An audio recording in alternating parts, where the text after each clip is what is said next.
বেঈমানের বাচ্চাগুলি নবীর কাছে প্রশ্ন করল, গো পয়গম্বর, ও আব্দুল্লাহর পুত্র মুহাম্মদ, তোমার আল্লাহ কতজন? স্পষ্ট মালিক ঘোষণা দেয়, কুল হুয়াল্লাহু আহাদ। নবী আপনি বলুন, আমি আল্লাহ একক, আল্লাহুস সামাদ, আমি অমুকাফিক্কি, লাম ইয়ালিদ ওয়া লাম ইউলাদ, আমি আল্লাহ কারো কাছ থেকে জন্ম নেই নাই, আমি আল্লাহ কাউকে জন্ম দেই নাই। আল্লাহ বলেন, ওয়ালাম ইয়াকুল লাহু কুফুয়ান আহাদ, আমার সমতুল্য কেউ নাই। আমার যুবক ভাইয়েরা, কথাগুলি দিলের কান লাগায় যদি শুনেন, মনোযোগ সহকারে শুনেন, সূরা ইখলাস সাধারণ কোনো সূরা না। এই সূরার মধ্যে আল্লাহর সম্মান মর্যাদা আল্লাহ তুলে ধরেছেন। প্রাসঙ্গিক কোনো আলোচনা এই সূরার ভিতরে নাই। এই সূরা দিয়ে আল্লাহ আল্লাহর পরিচয় তুলে ধরছেন, শানে এলাহির পরিচয় তুলে ধরেছেন। আমার যুবক ভাইয়েরা, রব্বে কারীম এই সূরা নাযিল করিয়া বেঈমানদের কথাগুলি স্পষ্ট জানায়া দিল। শুধু স্পষ্ট 1400 বছর আগে জানাইছে এমনটা নয়, কিয়ামত পর্যন্ত আমার মালিকের অবস্থান মালিক পরিষ্কার করছে, ঠিক কিনা? এই সূরা ইখলাস আল্লাহ মক্কা নগরীতে নাজিল করছে। কোরআনের মধ্যে ব্যতিক্রম একটি সূরা, 112টা সূরা আছে, আর 2টা সূরা আছে কোরআনের মধ্যে ব্যতিক্রম। এর মধ্যে সূরা ইখলাস আর সূরা কাউসার। ব্যতিক্রম কেন বললাম? এই 2টা সূরা আপনি ভালো করে একটু স্টাডি করবেন, দেখবেন এই সূরার ভিতরে প্রাসঙ্গিক কোনো আলোচনা নাই। শানে এলাহি সূরা কাউসার, শানে এলাহি আল্লাহর শান, মান, মর্যাদা নিয়ে যত কথা আছে এই সূরার ভিতরে প্রাসঙ্গিক একটা কথাও নাই, এই জন্য ব্যতিক্রম। সূরা কাউসার শানে রাসূল, রাসূলের শান, মান, মর্যাদা সম্পর্কে আলোচনার বাহিরে একটা কথাও নেই, এই জন্য এই 2টা সূরা ব্যতিক্রম। মক্কা নগরীতে সূরাটা নাজিল হয়েছে। যেহেতু সময় খুব কম, আমাদের হুমায়ুন ভাই দাওয়াত দিছে, তার আর একটা মাহফিল হয় ঢাকা রায়েরবাগ। আমি প্রায় 4 বছর ধরে রায়েরবাগে প্রোগ্রাম করি, ওনার মাহফিলটা আলাদা একটা সম্পর্ক থাকার কারণে তারা না করলেও ভালো যায় না, জোর দবস্তুরি করে হইলেও এখানে রাখবো। আমার বাদ মাগরিব সময় দেওয়ার কথা, এরপরও উনি আসতে আমার একটু সমস্যা হয়েছে, এই জন্য এশারের পরে বসছে, তো সময় তো আরো কম। কিন্তু আমি যতটুকু সময় দিই, আপনাদের হক নষ্ট হবে এতটুকু সময় নষ্ট করবো না ইনশাআল্লাহ। প্রথমেই বলেছি আমি তাফসীরের হাইসিয়তে কথা বলবো। এই সূরাটাকে আমরা 3টা ভাগে যদি ভাগ করি, প্রথম অংশটা আমরা আলোচনা করব কেন নাজিল হলো, নাজিলের কারণ কি, তার প্রেক্ষাপট কি, তার অবস্থান কি। দ্বিতীয় ভাগে আমরা আলোচনা করব এটা সরল তর্জমা। তৃতীয় ভাগে আমরা আলোচনা করব এটার ফজিলত সম্পর্কে। তাহলে এই অল্প সময় যদি আমরা 3 ভাগে আলোচনা করি, তাহলে আপনি নাজিলের কারণও জানতে পারলেন, সরল তর্জমাও শুনতে পারলেন, ফজিলত সম্পর্কে আপনার ধারণা হবে ইনশাআল্লাহ। 1 নাম্বার হলো এই সূরাটা কেন নাজিল হলো, কোন প্রেক্ষাপটে। প্রেক্ষাপট হলো রাসূল সাল্লাল্লাহু আলাইহি ওয়াসাল্লাম যখন মক্কাতে পদার্পণ করলেন, 40 বছর পরে যখন সমাজের মধ্যে কালেমার দাওয়াত দিতে লাগলো, এই মুহূর্তটা ছিল বর্বরের যুগ, জাহিলিয়তের যুগ, অন্ধকারের যুগ। এরা এমন এক জাতি ছিল যারা এক খোদায়ে বিশ্বাসী ছিল না, বহু খোদায়ে বিশ্বাসী ছিল। সর্বনিম্ন খোদা 360 জন।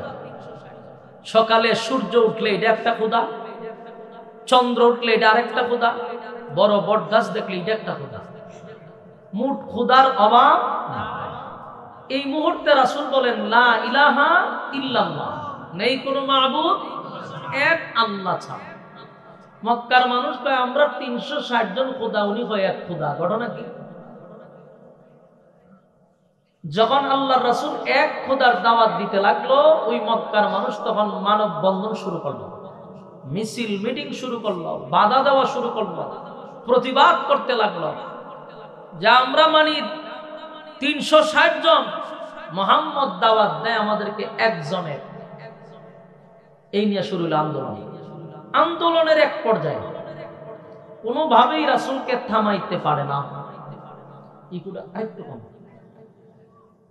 কোনোভাবেই যখন রাসূলকে থামাইতে পারে না, তখন তারা শীর্ষস্থানীয় যে কিছু নেতা ছিল, যেমন আবু জাহেল মার্কা, আবু লাহাব, উতবা, উতাইবা, যত ধরনের আছিল, সবগুলা এক জায়গায় বসে বৈশাখ আমরা মুহাম্মদের কাছে যাব, জিজ্ঞাসা করব কেন সে এক আল্লাহর দাওয়াত দেয়।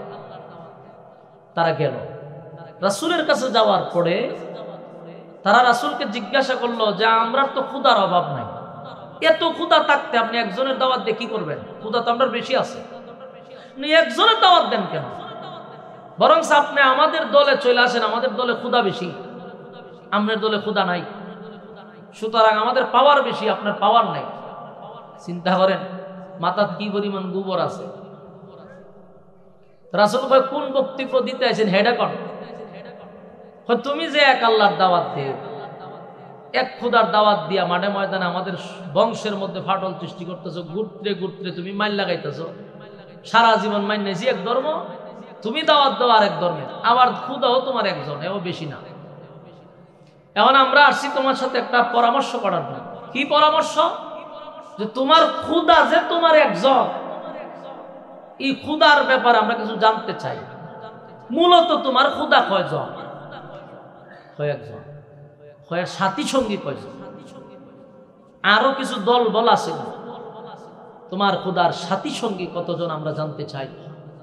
তোমার খুদায় কি করে, কি খায়, কি পড়ে জানতে চাই। তোমার খুদায় বিয়ে শাদী করছে, বাচ্চা কাচ্চা আসেনি, চিন্তা করে কি প্রশ্ন করে রাসূল। খুদায় বিয়ে শাদী করছেনি, বাচ্চা কাচ্চা আসেনি, তো কিতা করে, করেটা কি? তোমার খুদার পাওয়ার কি পরিমাণ? এই ধরনের যত বিতর্কিত, যত অযৌক্তিক প্রশ্ন রাসূলের কাছে করা শুরু করছে। তবে আল্লাহ রাসূলের সিস্টেম হলো উনি যা বলতেন ব্যক্তিগত না আল্লাহর পক্ষ থেকে? আল্লাহর পক্ষ থেকে বলতেন।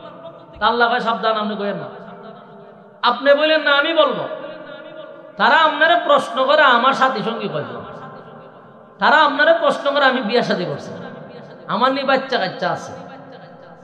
কারণ এরার যে খুদা, এই খুদা তো নিজের হাতে বানাইতো, আর প্রত্যেক খুদার পিছন দিয়ে একটা করে লাঠি আছে। কথা ঠিক নেই, লাঠি ছাড়া খুদায় খারো না। এমন খুদা 360টা বন্দি করে দিছে খানায় খাবার ভিতরে। আবার খুদা গুলাও উলঙ্গ, উলঙ্গ খুদা বন্দায় চিন্তা করে খুদায় যেহেতু ল্যাংটা, তার আমি খাবার করে কি তারতাম, খুদা বলতো ল্যাংটা ওই তো আপ করতো। ভাগ্যা নাউজুবিল্লাহ হবে, বলুন খুদা উলঙ্গ, বন্দায় আবার তো আপ করতো উলঙ্গ হইয়া। এটা কি পরিমাণ মাথা পড়ছে। এই জায়গাতে আর রাসূলকে প্রশ্ন করে যে আপনার খুদা কয়জন, সাথী সঙ্গী আছে নিতে, খায় নিতে, ঘুমায় নি, বিয়া শাদী করছে নি, বাচ্চা বাচ্চা আছে নিতে, কিতা করে? এই হলো প্রশ্ন।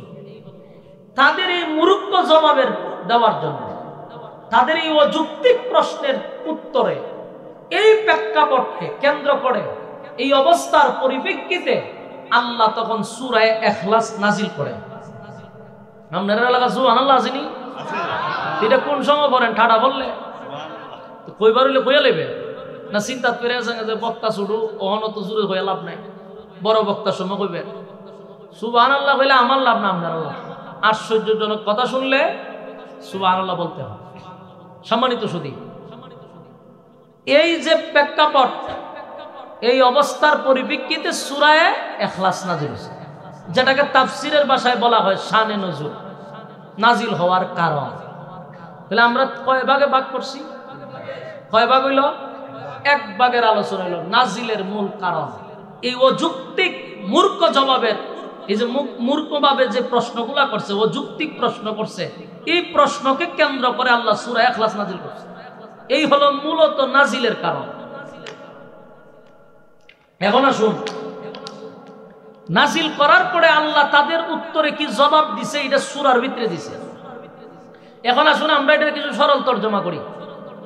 আল্লাহ তখন এই সূরা নাজিল করছে, কুল হুয়াল্লাহু আহাদ আল্লাহুস সামাদ লাম ইয়ালিদ ওয়া লাম ইউলাদ ওয়া লাম ইয়াকুল লাহু কুফুয়ান আহাদ। সূরা নাজিল। রব্বে কারীম বলেন, বন্ধু আপনার কোনো জবাব দেওয়ার প্রয়োজন নাই, আমি আল্লাহ জবাব দিব। সর্বপ্রথম যে জবাব দিল কুল হুয়াল্লাহু আহাদ, নবী আপনি বলুন আমি আল্লাহ একক। বলুন আল্লাহ কয়জন? আল্লাহ কিন্তু বলে নাই যে আমি আল্লাহ এক, এই কথা বলে নাই। আল্লাহ বলছে একক। একক দিয়া ব্যারিকেড দিছে, সামনে বাড়াইবার কোনো সুযোগ নেই। যদি এক কইতো তাহলে একের পরে দুই, দুইয়ের পরে তিন, 100 যেত। এই জন্য একক পেয়ে ব্যারিকেড দেওয়া হয়েছে, সামনে বাড়ার কোনো সুযোগ। কুল হুয়াল্লাহু আহাদ, নবী আপনি বলুন আমি আল্লাহ একক, অদ্বিতীয়, আমার কোনো সাথী সঙ্গী নাই, আমার কোনো ইলাহ নাই, আমার কোনো সাথীও নাই, সঙ্গীও নাই, ইলাহ নাই। আমি একক, অদ্বিতীয়। আল্লাহুস সামাদ, আমি অমুকাফিক, আমি কারোর উপরে ডিপেন্ড করি, কারোর উপরে নির্ভর করি না। এই মালিক কারোর উপরে নির্ভর করে, কথা দিবেন না। আপনারা আমার কথা বুঝেননি, তা হা না কইলে কোন হইব? আপনারা দি মোবাইল শিখের খাস করতে রয়েছে। হ্যাঁ, কুমিল্লার মানুষ, সচেতন মানুষ, সালাকের জগৎ আপনারা বাস করেন। কুমিল্লার মানুষ এত সালাক মানুষ, বাংলাদেশের কোন জেলার মানুষ এত সালাক না। মানুষ বেচ্চা খান আপনারা, আপনারা বাপ লইছেন যে আপনার মানুষের মতো, ময়মনসিংহের মানুষের মতো। ময়মনসিংহ গেলে এরা হইলো একবারে সরল সোজা, সুপ কইরা কম্বল দিয়া বই থাকে, ঠেলা দিল লড়ে না। কাতকুতানি যদি দেন হে 3 দিন পরে আসি দেন, সাথে সাথে আসি দেন। আপনারা তো এই জগতের না, এটা কুমিল্লার মানুষ, খুব চালু মানুষ। কুমিল্লা আমি থেকে গেছি তো, আমি আপনারা ভালো করেছি, আর কেউ চিনুক আর না চিনুক। বলুন কুল হুয়াল্লাহু আহাদ, নবী আপনি বলুন আমি আল্লাহ একক, অদ্বিতীয়। আল্লাহুস সামাদ, আমি কারো উপরে ডিপেন্ড করি না, আমি কারো মুখাপেক্ষী নয়, আমি কারো উপরে ডিপেন্ড করি না, আমি কারো উপরে নির্ভর করি না। আল্লাহুস সামাদ, আমি কারো উপর নির্ভর করি না। এরপর আল্লাহ বলেন লাম ইয়ালিদ ওয়া লাম ইউলাদ। বেঈমানরা বলেন আপনার আল্লাহ বিয়ে শাদী করছেনি, আপনার আল্লাহর বাচ্চা কাচ্চা আসেনি। বেঈমানরা প্রশ্ন করে রাসূলের কাছে, আপনার আল্লাহ কয়জন? আল্লাহ কয় কুল হুয়াল্লাহু আহাদ, নবী বলুন আমি একক। আপনার আল্লাহ কি করে, কেমনে খায়, কেমনে চলে? আল্লাহ কয় আল্লাহুস সামাদ। আমি কারো প্রেম মুখাপেক্ষী নয় গো। এরপরে তারা প্রশ্ন করে আপনার আল্লাহর বাচ্চা কাচ্চা আছে? আল্লাহ কয় লাম ইয়ালিদ ওয়া লাম ইউলাদ, আমি আল্লাহ কারো কাছ থেকে জন্ম নেই নাই, আমি আল্লাহ কাউকে জন্ম দেই না। বলুন আল্লাহ কি জন্ম নেয়, জন্ম দেয়? কথা হয় না? মালিক কারো কাছ থেকে জন্ম নেয় নাই গো, মালিক কাউকে জন্ম দেয় নাই। লাম ইয়ালিদ ওয়া লাম ইউলাদ, আমি আল্লাহ কারো কাছ থেকে জন্ম নেই নাই, আমি আল্লাহ কারো কাছ থেকে জন্ম নেই নাই, কাউকে জন্ম দিও নাই। ওয়ালাম ইয়াকুল লাহু কুফুয়ান আহাদ, আমার সমতুল্য আর কেউ নাই। বলুন আল্লাহর সমতুল্য কেউ আছে? আসমান জমিন সূর্য চন্দ্র গ্রহ নক্ষত্র যা দেখি যা দেখি না, এগুলা সব যার হাতে পরিচালনা, যিনি করেন উনি কে? ওনার সমতুল্য কেউ আছে না, মালিকের সমতুল্য কেউ নাই। রব্বে কারীম বলেন লাম ইয়ালিদ ওয়া লাম ইউলাদ, আমি কারো কাছ থেকে জন্ম নেই নাই, জন্ম দেই নাই। ওয়া লাম ইয়াকুল লাহু কুফুয়ান আহাদ, আমার সমতুল্য কেউ নাই। এই বেঈমানরা যে প্রশ্ন করছিল, প্রশ্নের জবাব পাইছে রে। এরপরও তাদের অনেক প্রশ্ন ছিল, আপনার আল্লাহ কি ঘুমায়নি? আপনার আল্লাহর ঘুমে ধরেনি? তে ক্লান্ত আসেনি, শরীরটা ক্লান্তি হয়, ঘুম আসেনি, তন্দ্রা আসেনি, আমার মালিকের এইগুলা নিয়ে তারা প্রশ্ন করে। আল্লাহ বলেন আল্লাহু লা ইলাহা ইল্লা হুয়াল হাইয়ুল কাইয়্যুম লা তাখুযুহু সিনাতুন ওয়ালা নাওম।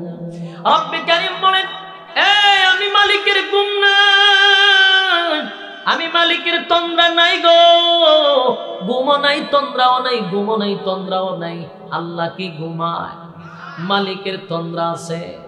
তন্দ্রা মানে জিমানো ওঙ্গানো, আল্লাহর কোনোটাই নাই। মালিক যদি ঘুমায় তাহলে পৃথিবী থাকবে না, বিশ্ব পরিস্থিতির পরিসমাপ্তিটা ঘটে যাবে। মুসা আলাইহিস সালাতু ওয়াস সালাম একবার এইভাবেই ভাবতেছিল যে মনে হয় আল্লাহর ক্লান্তি লাগে না, আমার মালিকের কি একটু তন্দ্রাও আসে না, আমার মালিকের কি ঘুমেও ধরে না। মনে মনে ভাবতেছিল, এটা প্রকাশ্যে না, মুখ দিয়া না, মনে মনে মনে মনে কল্পনায় মুসা নবীটা ভাবতেছিল। হঠাৎ করে সামনে দেখে জিব্রাইল সামনে খাড়া। জিব্রাইল কয়ে, মুসা নবী ঘুমাইয়া ঘুমাইয়া কি ভাবতেছেন? আমার আল্লাহর ঘুম নাই, আমার আল্লাহর তন্দ্রা না, এটাকে আপনি ঘুমাইয়া ঘুমাইয়া ভাবেন? মুসা নবী বলেন, আমি মনে মনে কল্পনায় এটা ভাবতেছিলাম। আমার মনের খবরটা কেমনে জানলি রে জিব্রাইল?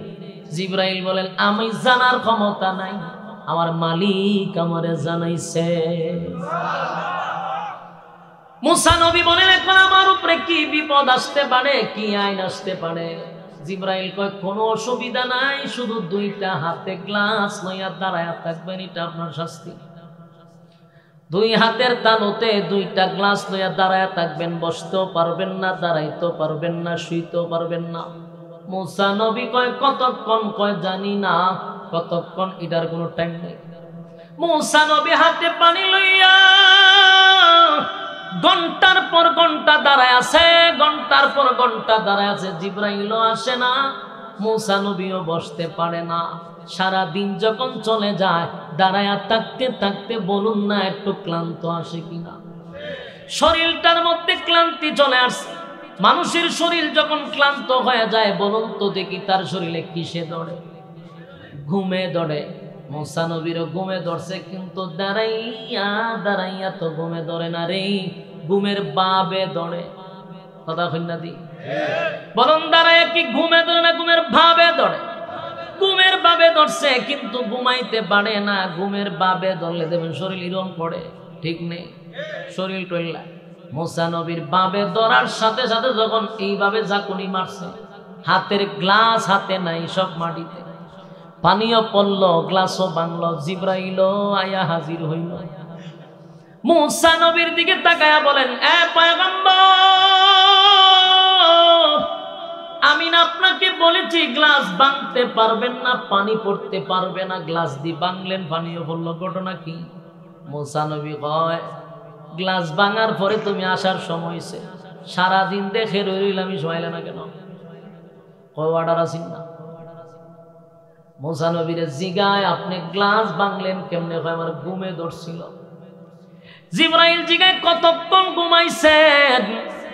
মুসা নবী কয়, বেটা ঘুমাইতাম কোন সময়, আমি তো এক সেকেন্ড তো ঘুমাই নাই, তুলে ভাঙলেন কেমনে? ঘুমের ভাব ধরছিল।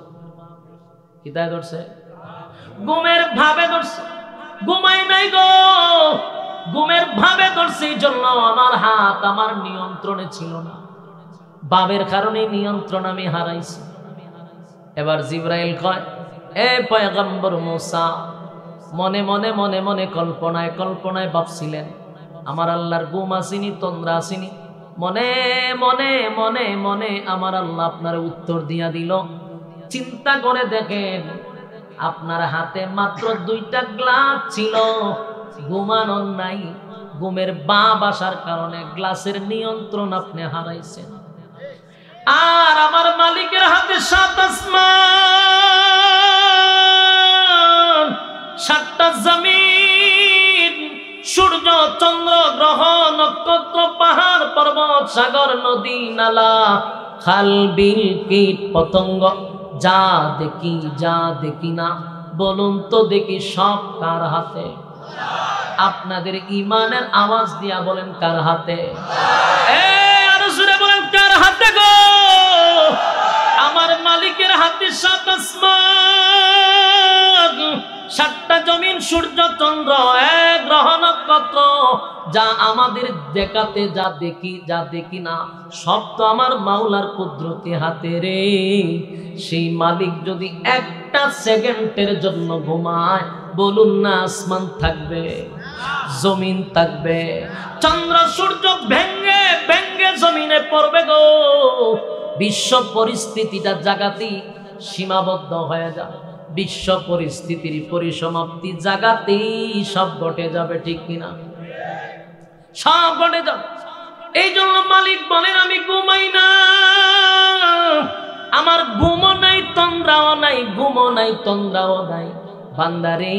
বরং রাত যত গভীর হয় আমি আমার বন্দার কাছে তত বেশি থাকি। সুবহানাল্লাহ কি বাড়ি দিয়া হইবে? রাত যত গভীর হয় গো আমি আমার বন্দার নিকটে থাকি, নিকটে থাকি, নিকটে থাকি। বন্দায় কোন সময় আল্লাহ বলে ডাক দিবে সেই অপেক্ষায় আমি মালিক তাকায়া থাকি।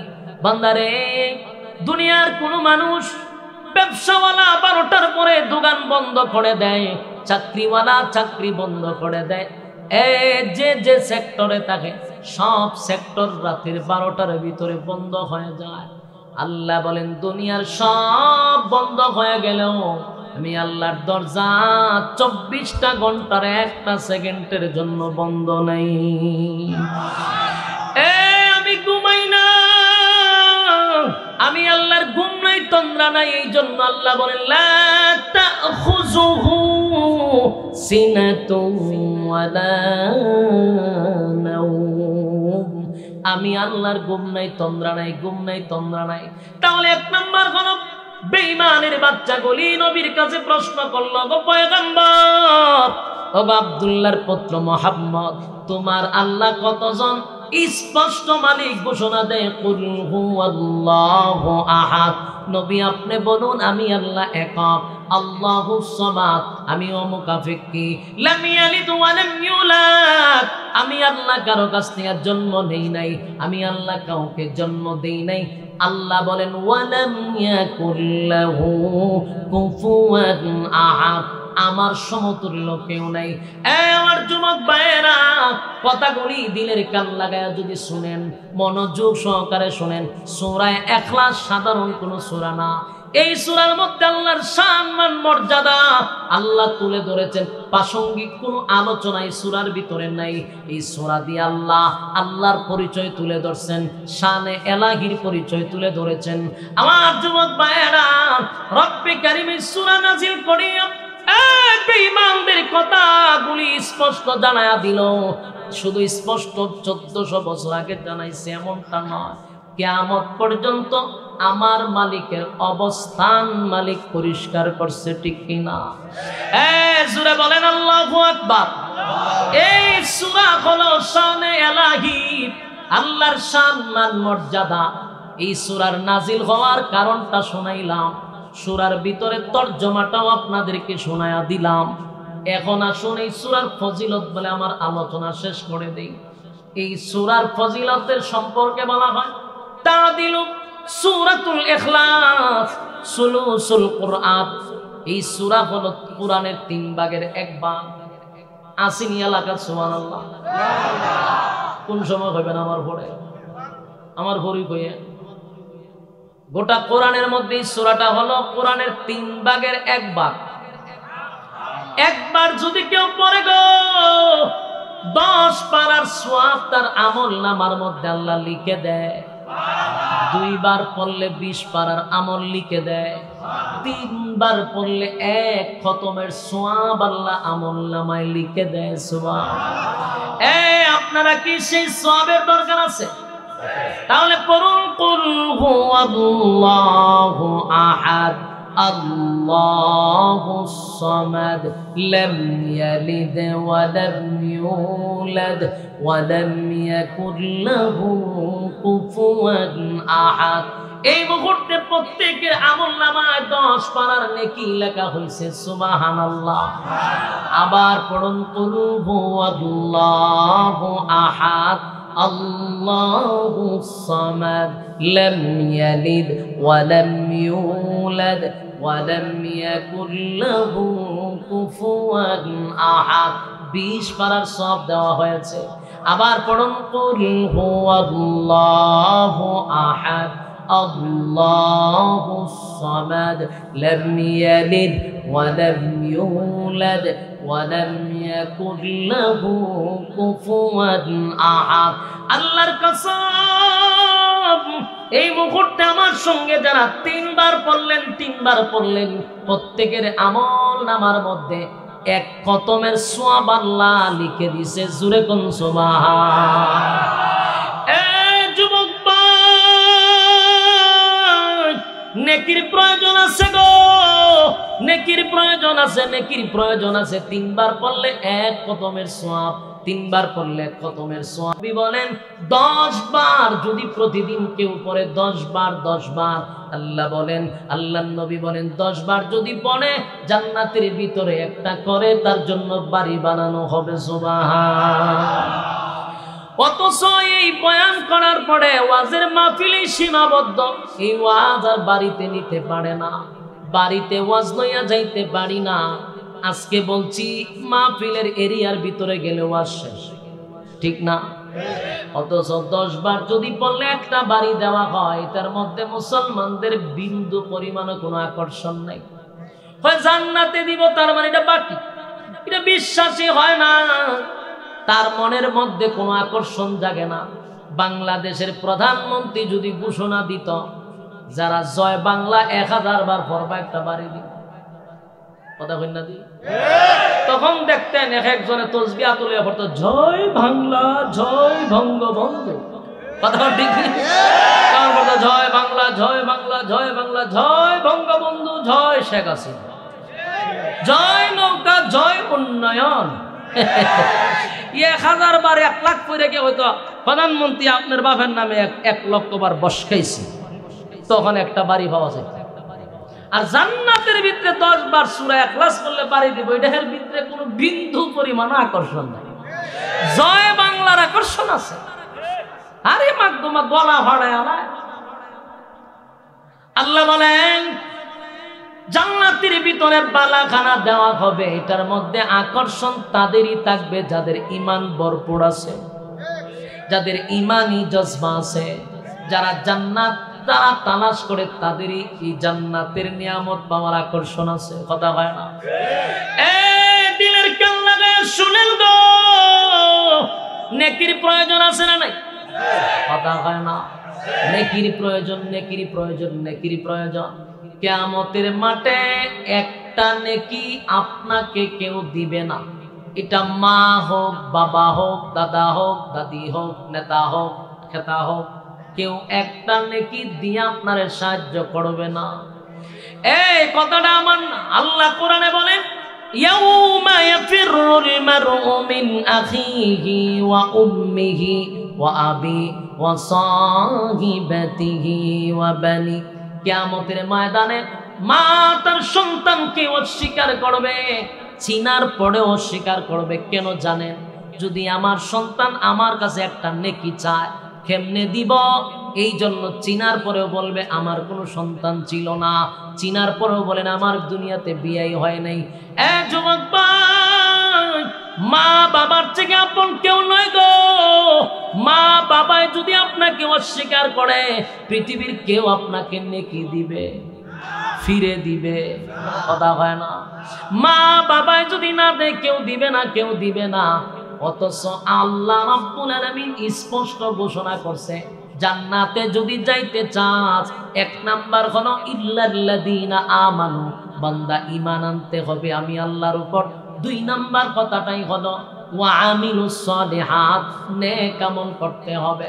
নেক আমল ছাড়া কোনো উপায় থাকবে না। তাই আমরা যদি ডেলি 3 বার পড়ি তাহলে 1 খতমের সওয়াব হয়। এই নেক আমলটুকুর দরকার আছে না নাই? এই আমার আর তোমার মালিক কেন বানাইলো? অনর্থক বানাই নাই, অকারণে বানাই নাই, নিষ্প্রয়োজনে বানাই নাই বান্দা, অকারণে বানায় নাই, নিষ্প্রয়োজনেও বানায় নাই, ইবাদতের জন্যই তো বানাইছে। কথা কও, আমরা কি অনর্থক বানাইছে? আপা হাসিবতুম আন্নামা খলাকনাকুম আবাসাও ওয়া আন্নাকুম ইলাইনা লা তুরজাউন। রব্বে কারীম বলেন অনর্থক বানাই নাই, অকারণে বানাই নাই। এ বান্দা, নিষ্প্রয়োজনে আমি বানাই নাই। রব্বে কারীম বলেন কেন বানাইলাম, কেন বানাইলাম, কেন বানাইলাম? ওয়ামা খালাকাতুল জিন্না ওয়াল ইনসা ইল্লা লিয়াবুদুন। অনর্থক বানাই নাই, এই মানব আর দানব বানাইছি শুধুমাত্র কেবলমাত্র গোলামির জন্য, গোলামির জন্য, ইবাদতের জন্য, ইবাদতের জন্য। বান্দারে রং তামাশার জন্য দুনিয়ার জমিনে পাঠাই নাই, যেমনে মনে চায় এমনে চলার জন্য পাঠাই নাই। বান্দা শুনে রাখ, আমি আল্লাহ তোরে অনর্থক বানাই নাই, স্পষ্ট জানায়া দিছি। কেন বানাইলাম সেটাও জানায়া দিছি। তুই যদি আমার গোলামি না করস, আমার নিয়ামত খাইয়া যদি আমি আল্লাহর নাফরমানি করস, এটাও জানায়া দিলাম। আমি আল্লাহ কাউকে ছেড়ে দিই নাই, তোদেরকেও ছেড়ে দিব না। বলুন আল্লাহ কাউরে ছাইরা দিছে? কথা কন। ইতিহাস যদি কেউ পড়ে থাকেন আমারে জানায়া দেন, মালিক কাউকে কি কোনো সময় ছাইরা দিছে? ফেরাউনের ইতিহাস পড়ুন। 40 বছর পর্যন্ত যার কোনোদিন একটা এসি পর্যন্ত আসে নাই, কোনো ধরনের রোগ বেমার ছিল না, সে এত জুলুম করছে, 90,000 শিশু জবাই করে নীল নদে বাসায়া দিছে। নাউজুবিল্লাহ, বাড়ি দিয়া হইবে। এত বড় জালেম মুসা নবীরে আটকানোর জন্য 90,000 শিশু জবাই করলো, নিজেরে খোদা দাবি করলো। বলুন তো দেখি আমার আল্লাহ কি ফেরাউনারে ছাইরে দিছে? কথা হয় না। আল্লাহ কয় ছাড় দিছি, আমি যথেষ্ট ছাড় দিছি। ছাড় দেওয়ার পরও দেখি নাফরমানি আরো বাড়ায়া দিছে। শেষে আল্লাহ জাতা দিয়া দুইরা পানির তলে চুবাইছে। কথা কোন ঠিক? মোট কথা হলো আল্লাহ ছেড়ে দেয় না। এ নমরুদ, গোটা পৃথিবীর 4 জন বাদশাকে আল্লাহ রাজত্ব দিছে। গোটা পৃথিবী রাজত্ব করার জন্য 4 জনকে দিছে। 2 জন ইমানদার, 2 জন বেঈমান। বেঈমানের মধ্যে 1 নম্বরে বেঈমান হলো নমরুদ। এই নমরুদরে আল্লাহ গোটা পৃথিবী রাজত্ব করার সুযোগ দিছিল। রাজত্ব পাইয়া নিজেরে খোদা দাবি করছে। এখন সে কয় আমি খোদা দাবি করছি, আর কোনো খোদা নাই, আসল খোদা মাইরা ফেলাম। মাথা কি পরিমাণ খারাপ হইছে। তীর লইয়া আসমানের দিকে মারছে। আল্লাহ কয় ফেরেশতা তীরের মধ্যে রক্ত লাগায়া দে, রক্ত লাগায়া দে। তীরের মধ্যে রক্ত লাগায়া দিছে। তীর জমিনে ফিরে আসছে। তীরের মধ্যে রক্ত দেখা এখন ডান্স নো পাগলো ডান্স দেওয়া শুরু করছে, ডিজে গানের আয়োজন। কয় আল্লাহ মাইরা লাইছি, নাউজুবিল্লাহ, আল্লাহ মাইরা লাইছি। এইভাবে নাচানাচি শুরু করছে। আল্লাহ কয় আরো নাচতে থাক, নাচতে থাক, যত পারো নাচো, এরপরে যাইবা গো। কথা হয় না? নাচানাচির পরে যাওয়ান লাগবো না, হয় নাচতে থাক। দুইরালা মদ কাজাতা দিয়া নাচতে থাক, তে নাচে। আল্লাহ কয় নাচতে থাক, আরো নাচে, সুযোগ দেয় আরো নাচে। শেষ পর্যন্ত যখন সীমা লঙ্ঘন করছে, আমার আল্লাহ কিন্তু এই নমরুদদারে জুতা দিয়া ফিরাইলাম। কি দিয়া ফিরছে? জুতা দিয়া, জুতা দিয়া, জুতা দিয়া। ইতিহাস থেকে শিক্ষা গ্রহণ করো। যারা অতিরিক্ত করছে, অতিরিক্ত করছে, জুলুম করছে, নির্যাতন করছে, কাউরে ছেড়ে দেয় নাই। ক্ষমতা দিয়া মালিক ক্ষমতা মাঝে মধ্যে পরীক্ষা করে। ক্ষমতার অপব্যবহার যারা করে, আমার আল্লাহ কয় অতীত থেকে শিক্ষা গ্রহণ কর। ক্ষমতা পাইয়া যারা ক্ষমতার অপব্যবহার করছে গো, আমার মালিক কয় জুতা দা ভিড়াইলাম দিয়া। এখনো যারা ক্ষমতা পাইয়া ক্ষমতার অপব্যবহার করবা, আল্লাহর জুতা রেডি আছে, কথা হয় না, জুতা রেডি আছে। সাবধান, ক্ষমতার অপব্যবহার কইরো না, ফদের লোভে লাফালাফি কইরো না। এই দিন দিন নয়, আরো দিন আছে। এক শীতে কি এক মাঘে কি শীত যায়? এক মাঘে শীত যায় না। এই দিন দিন নয়, আরো দিন আছে। লাফালাফি কমায়া করো। অতীতেও আল্লাহ কাউকে ছেড়ে দেয় নাই, ভবিষ্যতেও কাউকে ছেড়ে দিবে না। নাচতে থাক ইচ্ছা মতে, কথা ঠিক নেই? জানাবেন না জানা, কিন্তু ছেড়ে দিব, কথা কয় না দি। গাও বাংলাদেশ গাও, তবে ইচ্ছে মতো গাও, মন চাইলে নেচে গে জাহান্নামে যাও। মন চাইলে জাহান্নামে যাও, তার বাধা দিছে কেন? যত ভারস নাচতে থাক, কথা ঠিক? সাইরা দেয় আল্লাহ, কথা কয় না দি, কথা কয় না দি, সাইরা দিছে কেন? ইতিহাস সাক্ষী, কাউকে ছেড়ে দেয় না। তবে নাচতে থাকো, কি করতে থাকো? গাও বাংলাদেশ গাও, তবে ইচ্ছে মতো গাও, মন চাইলে নেচে গে জাহান্নামে যাও। আরে মন চাইলে নেচে গে জাহান্নামে যাও, কথা কন। যত খুশি, যত বুঝলি তুলেছি গজল, হ্যাঁ, মূল উদ্দেশ্য হলো এটা চর্চা রাখি না। আর গজল গাই গীতা করতাম 1 ঘন্টা 1.5 ঘন্টা যতক্ষণ আমি আলোচনা করি, আলোচনার পুরাটাই কোরআনের ভিতর থেকে আলোচনা করার চেষ্টা করি। আমার লাইফে কোনো সময় গীতা কাহিনী আমি বয়ানে ফিটিং করি নাই, ভবিষ্যৎ না। কিন্তু মাঝে মধ্যে যদি 1-2টা সঙ্গীত আইসা পড়ে, এটা ফেসবুকে গেলে ভাই হ্যাঁ তো গজল গায়, ওয়াজ কিতা গজল। কিন্তু যারা কয় আর হারা মাহফিলে তো ভাই একটা আয়াত পাওয়া যায়। যত গীতা কাহিনী আর যত কাল্পনিক গল্প কইয়া মাহফিল শেষ। অথচ ফার্স্ট টু লাস্ট একটা বিষয়ের উপরে আলোচনা করি, এটা আমার শুরুর থেকে। বিষয়ভিত্তিক ছাড়া কোনো আলোচনা আমার ইউটিউবে নাই। কিন্তু 1-2টা সঙ্গীত, কোরআন তেলাওয়াত অথবা পাবলিকের আবদার রক্ষার্থে কোনো কিছু শুনাইলে এটা ইউটিউবে গেলে ভাই হ্যাঁ তো ওয়াজ করে না, গেলে গজল গায়। অথচ যে কইছে সারা মাহফিলে একটা আয়াত নাই। অথচ আমি যতটা বয়ান করি, প্রত্যেকটা বয়ান আমার বিষয় ভিত্তিক আমি ফিটিং করার চেষ্টা করি। কাল্পনিক গীতা কাহিনী কোনো সময় প্রশ্রয়ও দিই। এই সমালোচনার কারণে অনেকগুলো বাদ দিয়ে দিছি, তো লিয়াত নাই। এবার মূল কথা হইল, সময়ও শেষ, আমার সময় শেষ। মূল কথা হল আল্লাহ রাব্বুল আলামিন বলেন, আমি অতীতেও কাউকে ছাড় দেই নাই, ভবিষ্যতে কাউকেও। তাহলে না ফরমানি যতি করো, ধরবনি আল্লাহ। এবার আসুন, রব্বে কারীম বলেন, বান্দা মূল উদ্দেশ্য কেন পাঠাইলাম এই বিষয়টা ইয়াদ রাখবি। প্রত্যেকটা মানুষ আল্লাহর দরবারে দাঁড়াইতে হবে। তাহলে কি নিয়ে দাঁড়াইবেন, কি দরকার আছে না নাই? কথাগুলি আর 5 মিনিট মনোযোগ দিয়া শুনেন, আমি কথাটা ফিনিশিং দিয়া নেমে যাই, ভালো করে শুনেন। 1 নাম্বার হলো সূরা ইখলাস যদি 3 বার পড়ি, তাহলে আমাদের আমল নামায় আসতেছে 1 খতম কোরআন সওয়াব, ঠিক না? 1 খতম সওয়াব যদি হয়, আল্লাহ পাঠাইলাম তো নেকি অর্জন করার জন্য, কিন্তু নেকি নাই, শুধু গুনাহের প্রতিযোগিতা। বাস্তব না বাস্তব? সব জায়গায় গুনাহের প্রতিযোগিতা, গুনাহের প্রতিযোগিতা, কোথাও নেকি নাই।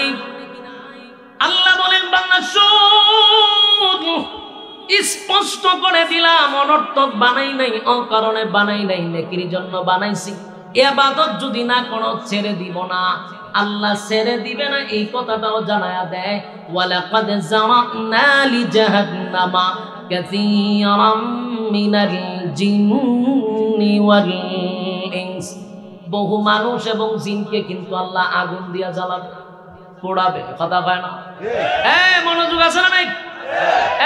মনোযোগ দিয়া শোনার চেষ্টা করি। ফজিলত সম্পর্কে বলেছিলাম, তাদিলু সূরাতুল ইখলাস, সুলুসুল কোরআন, 3 ভাগের 1 ভাগ সূরা ইখলাস। 1 বার পড়লে 10 পারা, 2 বার পড়লে 20 পারা, 3 বার পড়লে 30 পারা, 1 খতমের সওয়াব। আর সূরা ইখলাস যদি 10 বার পড়েন, একটা জান্নাতে বাড়ি, আড়া একটা করে বাড়ি। 10 বার করে পড়লে জান্নাতের ভিতর আল্লাহ বাড়ি বানায়া দিবে। আল্লাহর নবী বলেন শুধু তাই নয়, সূরা ইখলাস যদি কেউ প্রতিদিন পড়তেই থাকে দুনিয়া তো সম্মান, পরকালেও সম্মান। আল্লাহর নবীর সাহাবী একজন, নবীজি যখন যুদ্ধের ময়দানে যুদ্ধের জন্য প্রস্তুতি নিতেছিল, জিবরাইল সংবাদ দিয়েছে, হুজুর আপনার একজন সাহাবী ইন্তেকাল করছে। কোথায়? হয় মদিনায়। আমি কই? বলে যুদ্ধের ময়দান। আমার কাছ থেকে আমার সাহাবীর লাশ হলো 100 কিলোমিটার দূর। জিবরাইল বলে, হাবিব জানাজা আপনার পড়াইতে হবে গো। নবী কয়, আমি কই মুআবিয়া ইবনে মুআবিয়া কই, কেমনে রে জানাজা পড়াবো? জিবরাইল কয়, আপনি জানাজার জন্য প্রস্তুতি নেন। নবীজি জানাজার জন্য প্রস্তুতি নিল। যেই মাত্র জানাজার জন্য প্রস্তুতি নিল, নবী তাকায়া দেখে সামনে মুআবিয়া ইবনে মুআবিয়ার লাশ দেখা যায়। সুবহানাল্লাহ। নবীজি জানাজা শুরু করলো। জানাজার নামাজ যখন পড়ানো শেষ করে দিল, পয়গম্বর তাকায়া দেখে আকাশটা মেঘাচ্ছন্ন হয়ে গেছে, অন্ধকার হয়ে গেছে। পয়গম্বর জিজ্ঞাসা, জিবরাইল জানাজার আগেও দেখলাম আকাশটা মেঘাচ্ছন্ন ছিল না, প্রচন্ড রৌদ্র ছিল, ঘটনা কি? আকাশটা হঠাৎ করে মেঘাচ্ছন্ন হয়ে গেল। জিবরাইল কয়, নবী গো, আকাশ তো মেঘাচ্ছন্ন হয় নাই, আপনার এই মুআবিয়া ইবনে মুআবিয়ার জানাজা এই পরিমাণ ফেরেশতা আছে, ফেরেশতাদের কারণে সূর্যের আলো ভালো করে দেখা যায় না। সুবহানাল্লাহ। তাহলে আল্লাহর নবী জিগায়, কি এমন আমলের দ্বারায় আমার সাহাবীর এত সম্মান আর মর্যাদা? কি এমন আমল করছে? খবর নিয়ে জানা দেন। এই মুআবিয়া ইবনে মুআবিয়া প্রতিদিন সূরা ইখলাসের আমল করত। জোরে কোন সুবহানাল্লাহ। তাহলে সূরা ইখলাসের দ্বারা দুনিয়া আখিরাতের সম্মান আর মর্যাদা আল্লাহ বাড়ায়া দেয়। কথা কয় না?